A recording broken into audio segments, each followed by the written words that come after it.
يا مساء الخير، عاملين ايه؟ قمت النهاردة كده بالليل عايزة اكل حاجة حلوة. ومكنتش عارفة اعمل ايه، فقلت هعمل صينية كيكة. بصراحة هي كانت هتبقى كلها شوكولاتة، بس رجعت قلت ايه، طب ما انا هغير فكرتها وهخليها حبة شوكولاتة وحبة كريمة.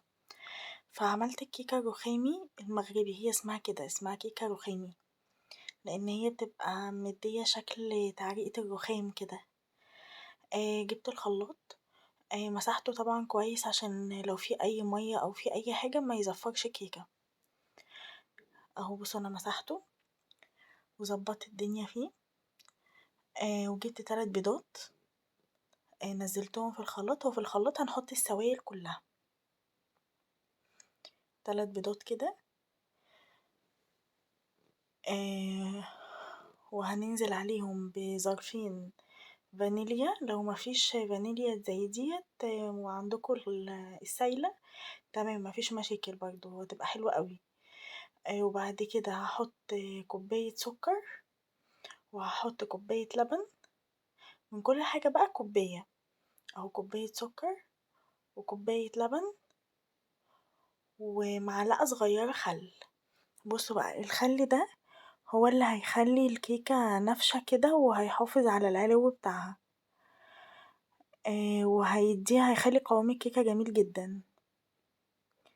وحطيت كوباية زيت، يعني مش كوباية زيت، كوباية الا ربع كده، والربع الكوباية التاني حطيته سمنة، يعني حوالي مقدار معلقة كبيرة سمنة.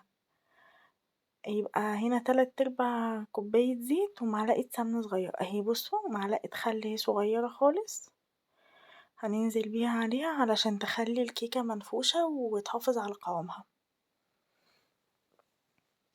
هنضربهم كويس قوي قوي في الخلاط لحد ما السكر كله يدوب وما يبقاش فيه اي حاجة. هنفضل نضرب نضرب نضرب لحد ما السكر كله يدوب. هنزل بقى عليه، هنا كنت خلصته، هنزل عليه بكوبايتين دقيق.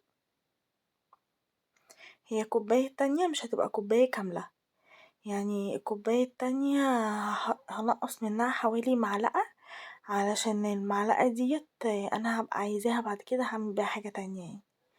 اهي بصوا هنقصها منها حوالي معلقة كده، وهنخلها كويس. على فكرة خطوة النخل في دي ضروري، لان هي هتخلي كده الكيكة عجينتها زي ما يكون فيها هوا، هتهوي العجينة من جوه، مش هتطلعها مكتومة.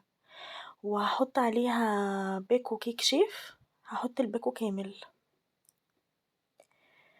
والله طلعت طعمها حلو جدا جدا، الكيكة الرخامي دي طعمها مختلف عن العادية. ورشة ملح طبعا، علشان اولا سنة على الرسول عليه الصلاة والسلام، ثانيا عشان توازن الطعم. وهنقلب كويس المواد الجافة كلها مع بعض، وهنزل بقى بعجينة الكيك واحدة واحدة مع التقليب المستمر في اتجاه واحد. لازم الكيكة نقلبها كلها بالمضرب في اتجاه واحد عشان ما تطلعش مكتومة، عشان تطلع فيها الهوا بتاعها وتبقى مظبوطة، يعني ما تبقاش مكتومة وما تبقاش نافشة كده في نفسها يعني. او هنفضل نقلب فيها كويس لحد ما السكر كله يتخلط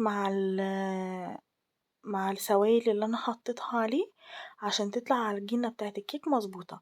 على فكرة نجاح عجينة الكيك وانتوا بتعملوها بعد ما تضربوها بقى كويس وتجيبوا الدقيق كله وتعملوه كويس، هتلاقوها طلعت زي فقاعات كده بابلز.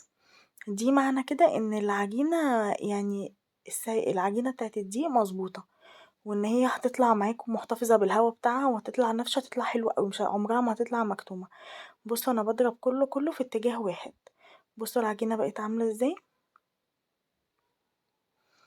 طلعت طعمها تحفة. جربوها وادعولي. لو اول مرة تشوفوني اضغطوا شير ولايك وسبسكرايب للقناة. هنا جبت نص الكمية بتاعة العجينة، حطيتها في بولة، ونص الكمية التانية هخليها زي ما هي في البلاستيكية بتاعتها. وهجيب بقى معلقتين من الكاكاو الخام. هضرب الاول اول معلقة، المهم انخلها عشان لو فيها اي رواسب او اي حاجة تطلع. هنخلها كويس، وهي تاني معلقة.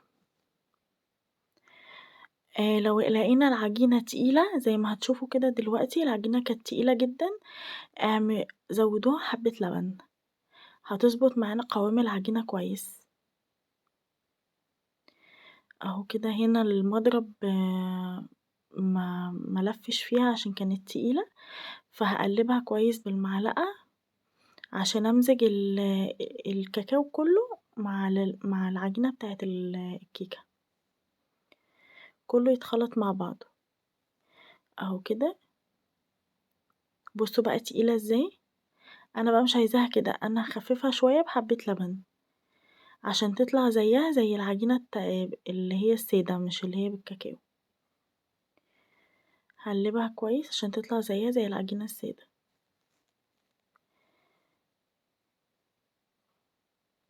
لا حول ولا قوة إلا بالله العلي العظيم.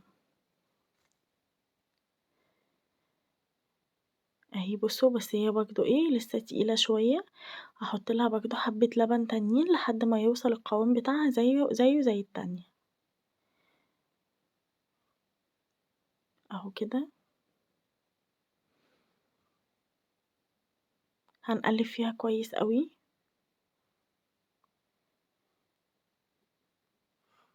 لحد ما اللبن كلّه يتخلط معاها، وتبقى تاخد نفس قوام العجينة التانية، أهي بُصّوا، خلاص كده هي كده ضبطت.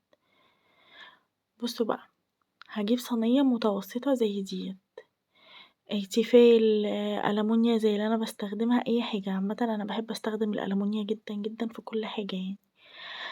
هادهنها حبة زيت واللي عايز يعفّر الصينية بدي يعفّرها، يعني كل واحد حسب طريقته، بس أنا هنا دهنتها بحبة زيت، وخدت الجوانب معايا بالفرشة وكده.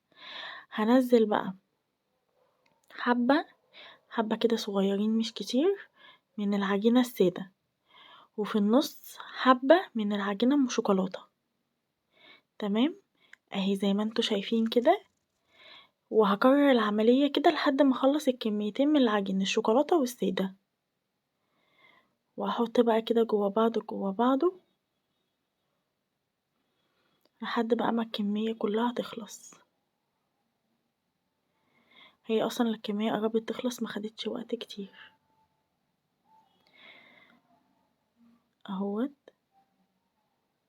على فكرة الكيكة دي تبقى جميلة بقى كده الصبح مع كوباية شاي بلبن، الواحد بيحس إن كوباية الشاي بلبن ديّة بتطبطب على القلب، أهيّة. هاخد بقى باقي الكمية كلّها اللي اتبقت من الكيكة،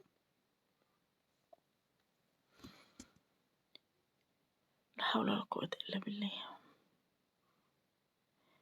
وهانزل بيها بقى كده كلّها على ده. هنا خلّصنا خلاص السادة، هاحط بقى باقي الكمية اللي اتبقت من الشوكولاتة. وبُصّوا بقى هاقول لكم على حاجة بقى حلوة، هتجيبوا خِلّة أو شوكة، ممكن أي حاجة يعني لو ما فيش خِلّة ممكن شوكة، وهنبدأ إن إحنا نعمل زي شجرة العنكبوت كده في العجينة، ما تخافوش مش هتسيح على بعضها، هتدّي شكل حلو أوي، أهو تبقى كده. وهنسخّن الفرن جامد وهندخّل فيه الصينية، هنهبدها الأول هبدتين كده عشان تبقى كلّها متساوية كده مع بعض، بصوا شكلها بقى حلو أوي إزاي. هاسخّن الفرن جامد وهاروح جاية أول ما الفرن يسخن هادخّل صينية الكيكة واخلّيها على درجة حرارة متوسطة، وبعد نُص ساعة بالضبط هاطلّعها، وده كان شكلها بعد ما طلعت. يا رب تجربوها وتعجبكم، وبألف هنا وشفا عليكم.